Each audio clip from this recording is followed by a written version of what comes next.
श्री श्याम सरकार और श्रीमद् भागवत ज्ञान यज्ञ समिति द्वारा आयोजित और हमारी श्वेता, शालिनी और उनके सभी सहयोगी, इनका आयोजन इस कार्यक्रम का उन्होंने किया है। श्रीमद् भागवत कथा ज्ञान यज्ञ के अवसर पर उपस्थित सभी महानुभाव और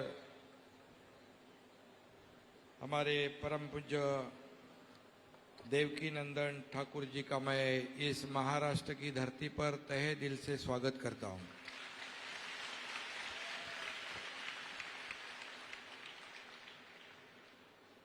और सभी भक्तों का भी अभिनंदन करता हूं कि इतने बड़ी संख्या में आप लोग यहाँ श्रवण करने आए हो।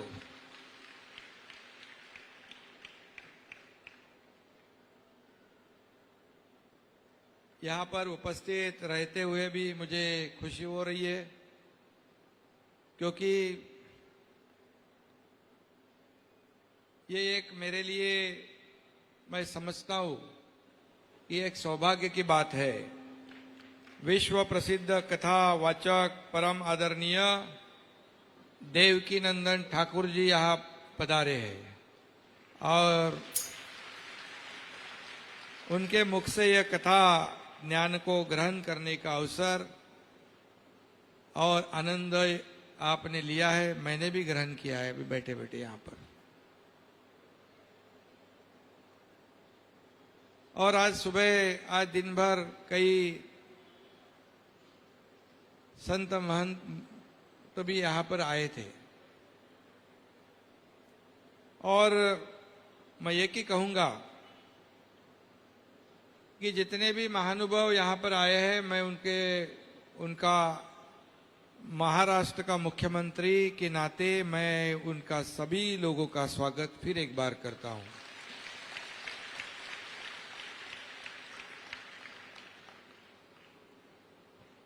आपने मराठी में बोला है, सगळ्यांचंच मी मनापासून या ठिकाणी स्वागत करतो, आपल्याला धन्यवाद देतो।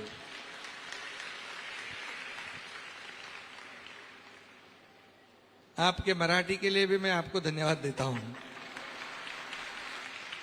ये महाराष्ट्र की पावन धरती है, संतों की धरती है और यहाँ पर और अपने कई संतों के चरण स्पर्श से इस सिर्फ थाने की नहीं, पूरे महाराष्ट्र की भूमि पावन हो गई है।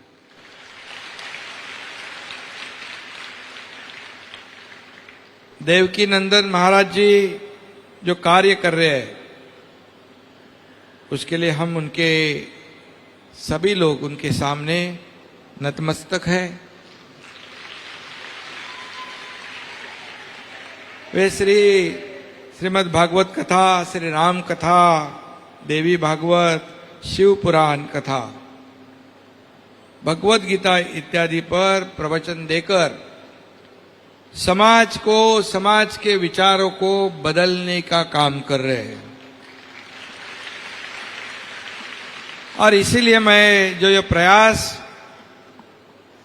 ठाकुर महाराज जी कर रहे हैं, इसलिए मैं फिर एक बार उनको धन्यवाद देता हूं, उनको प्रणाम करता हूं। और अभी देखा मैंने कि देवकी नंदन महाराज जी का जो प्रवचन है, भजन है, कथा है, इसे आपको तो जो रिस्पांस आप दे रहे थे उससे पता चला है कि सभी लोग खुश है।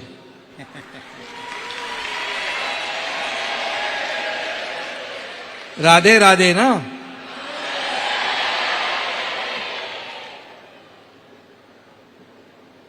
भगवान श्री कृष्ण के लिए कोई अमीर गरीब ऊंच नीच कोई नहीं था,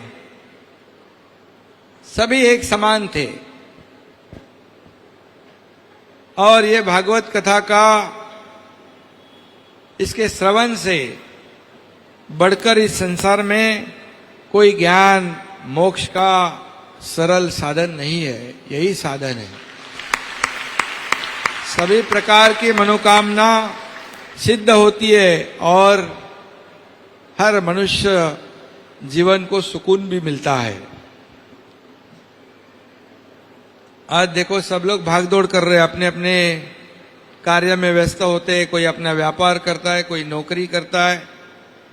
हम लोग अभी ऐसे संत महात्माओं के आशीर्वाद से, जनता के आशीर्वाद से छोटा सा कार्यकर्ता इस बड़े महाराष्ट्र जैसे राज्य का मुख्यमंत्री बन गया।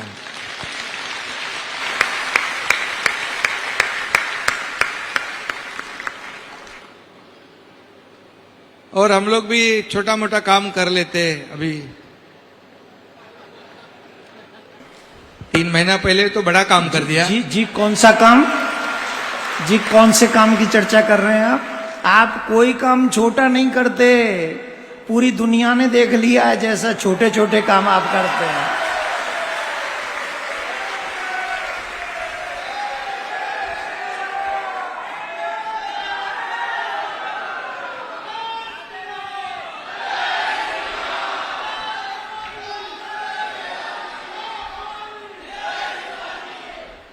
ये तो ऊपर वाले की कृपा है, नहीं तो एक ऐसा कठिन कार्य संभव हो पाता। हिंदू हृदय सम्राट बाबा साहेब ठाकरे जी के हिंदुत्व के विचार को हम लोग आगे ले जा रहे हैं।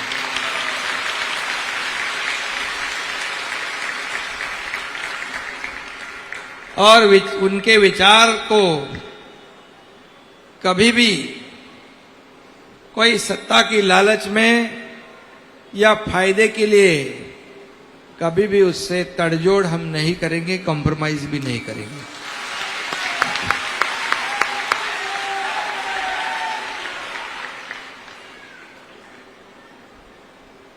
क्योंकि अभी ये राजनीतिक व्यासपीठ नहीं है, लेकिन उनका एक सपना था कि अयोध्या में राम मंदिर बने।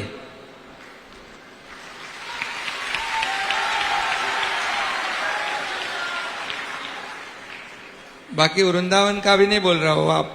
मथुरा का तो मैं कहूंगा आपसे, आप अगर मेरा साथ देंगे तो मथुरा में भी बनेगा।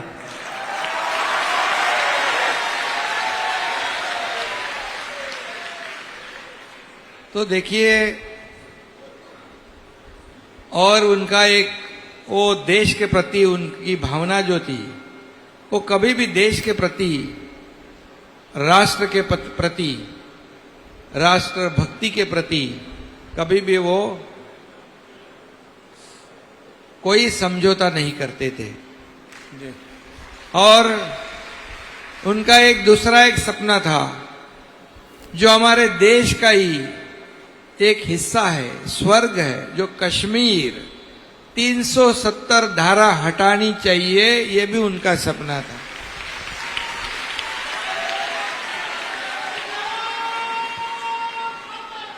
जय। और वो भी काम इस देश के परम आदरणीय प्रधानमंत्री मोदी जी ने अमित शाह जी के द्वारा पूरा कर दिया।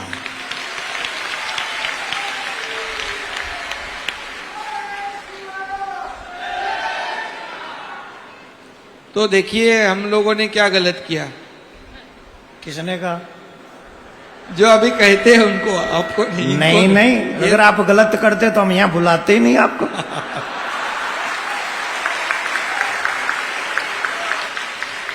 और इसलिए हम लोग जहां जाते हैं, कार्यक्रम हो, रैली हो, उद्घाटन हो, कोई भी कार्यक्रम हो, आपके आशीर्वाद से हजारों लाखों की भीड़ वहां जुट जाती है।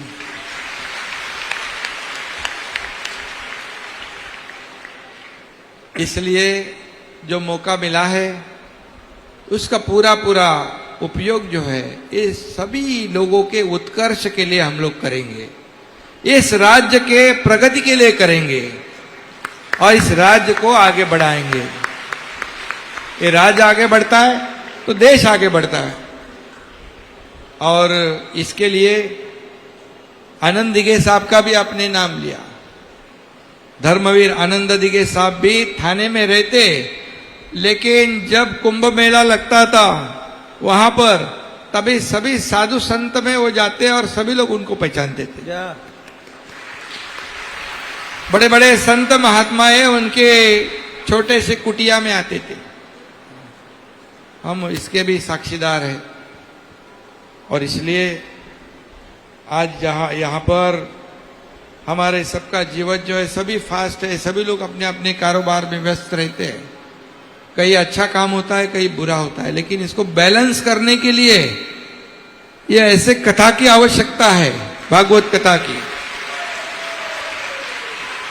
तभी यह सब संतुलित होगा। ये पृथ्वी पर सब समान होगा, बैलेंस होगा। और सब लोग अपने अपने काम में व्यस्त होते हैं, लेकिन आज यहाँ पर महाराज जी यहाँ नहीं आते तो ये सब लोग अपने अपने काम में व्यस्त होते हैं। दिन भर तो एक जगह आके बैठ गए, बराबर ना, तो ये पूरे विचार आपके बदल गए। एक अच्छे विचार, और ये विचारों को, बुरे विचारों को अच्छे विचारों में बदलने की ताकत ऐसे हमारे देवकी नंदन ठाकुर जी के पास है।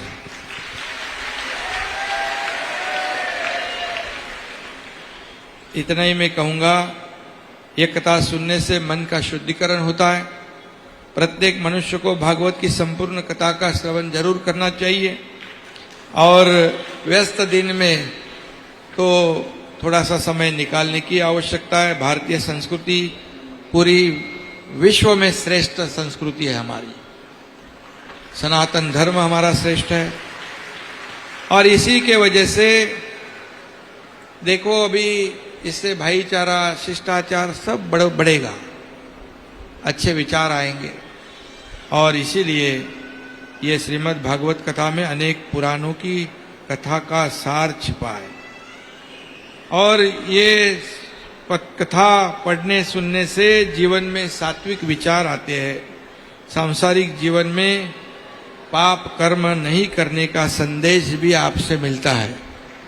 और इसलिए मैं आपको फिर एक बार कहूँगा कि आप यहाँ आने से कई लोगों के जीवन में निश्चित रूप से एक बदलाव दिखेगा, अच्छे विचार आएंगे, और ये समाज के लिए बहुत ही फायदेमंद है। और इसलिए फिर एक बार मैं आपको धन्यवाद दूंगा कि आप यहाँ आए हो। आपका स्वागत करता हूँ। शालीन ताई को भी धन्यवाद देता हूँ, उन्होंने इसका आयोजन किया है। और इतने सभी लोग यहाँ मौजूद हैं, उनको भी धन्यवाद देता हूँ।